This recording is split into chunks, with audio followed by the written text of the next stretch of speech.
You've just stepped off a 12-hour flight. The airport signs are foreign, and you need to call a ride to your hotel. But you look down at your phone, and the top corner says no service. Suddenly, your maps, translation apps, and ride shares are completely useless. It's the exact moment most of us panic and manually turn on our home carrier's international roaming just to get out of the terminal. It feels like an easy fix, until you realize those default travel passes charge you around $10 every single day. Over a standard 2-week vacation, that convenience quietly drains over $100 from your travel budget. You don't have to rely on your home carrier anymore. You now have the ability to bypass those roaming fees entirely and tap straight into local networks on your own terms. But there is no single perfect solution that works for every itinerary. Getting your phone online abroad requires a specific trade-off between how much you want to spend and how much setup you're willing to endure.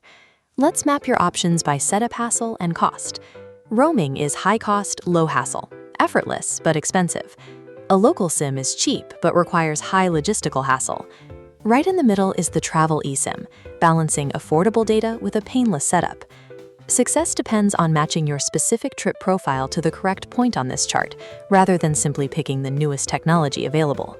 If you pick the wrong quadrant for the way you travel, you will pay for it in daily fees or in hours of wasted vacation time troubleshooting your phone. Let's start with the absolute cheapest option for international data, queuing up at an airport telecom kiosk to buy a local physical SIM card. Expect a bureaucratic process.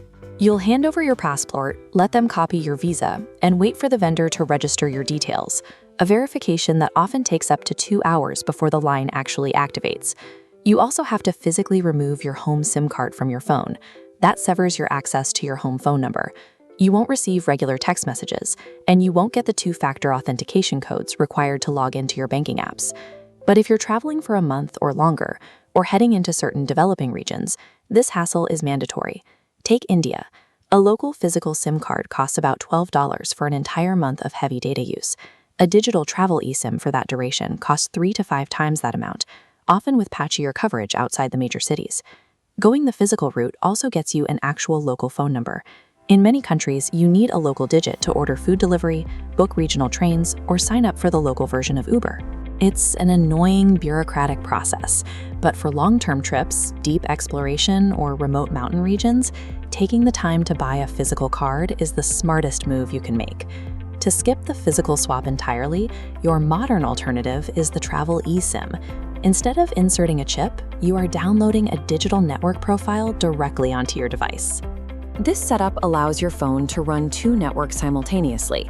You leave your physical home SIM active, just to receive those essential 2-factor texts, while routing all your heavy internet traffic through the cheap local eSIM network. The critical factor is timing.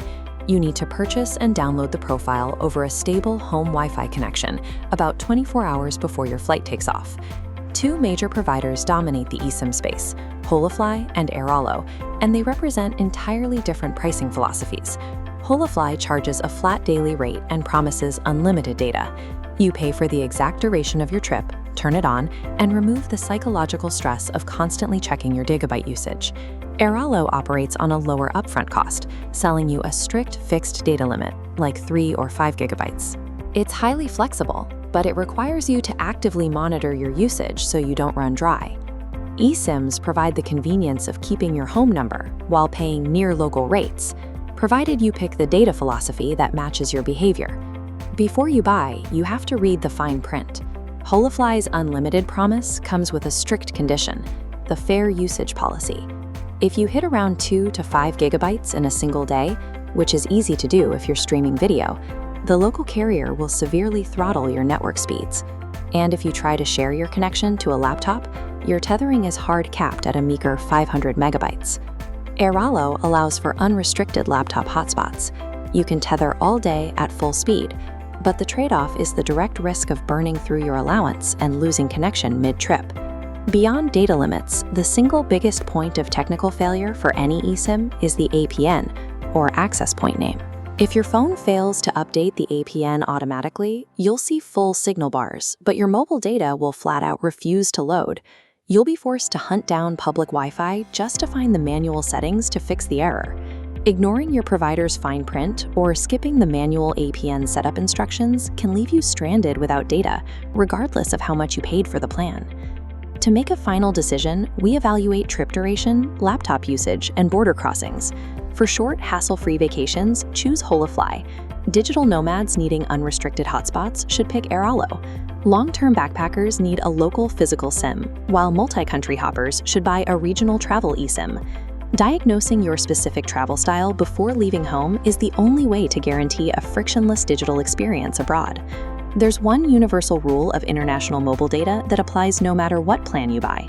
Before you board the plane, go into your phone's settings, disable background app refresh, and automatic cloud photo backups.